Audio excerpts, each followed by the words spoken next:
আমার খুব পছন্দের একটা মিউজিক দিয়ে শুরু করছি।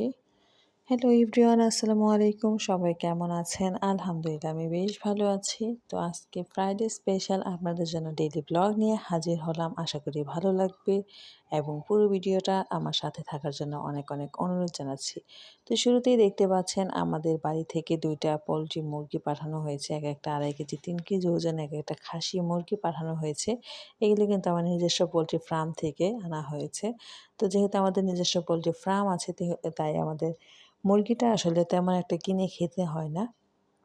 তো আমি কাটাকুটা শেষ করে এখন দুপুরে রান্নার জন্য রেডি করে নিলাম। যেহেতু আজকে শুক্রবার আমাদের হচ্ছে ঈদের দিনের মতো ফিলিংসটা আসে।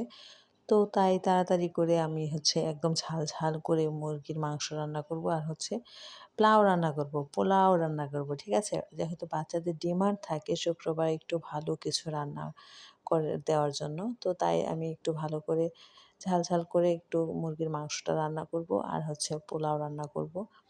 আর শুক্রবারে আমার এই জিনিসটা মানে রান্না করে খাওয়াতেও আমার খুবই ভালো লাগে। ওরাও যেহেতু ডিমান্ড করে আর আমারও ভালো লাগে। যেহেতু পোল্ট্রি মুরগি অনেকে অনেকভাবে খায় রান্না করে, তো আমি আজকে নরমালি এভাবেই রান্না করলাম। আর আজকালকার বাচ্চাদের কথা কি বলবো, ওনাদের তো প্রতি বেলাই মাংস লাগে। আর মুরগি ছাড়া তো দেখা গেল এক বেলাও চলে না। মানে এরকম সমস্যাটা কার, কার আছে অবশ্যই আমাকে একটু কমেন্টে জানাবেন প্রিয় ভাই ও বন্ধুরা। তো আজকের মতো আমার রান্না এই পর্যন্তই ছিল।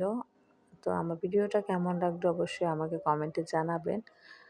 আর ভালো লাগলে অবশ্যই লাইক, কমেন্ট, শেয়ার করে পাশে থাকবেন। আজকের মতো এই পর্যন্তই। সবার জন্য অনেক, অনেক দোয়া ও শুভকামনা রইলো। সবাই অনেক ভালো থাকবেন।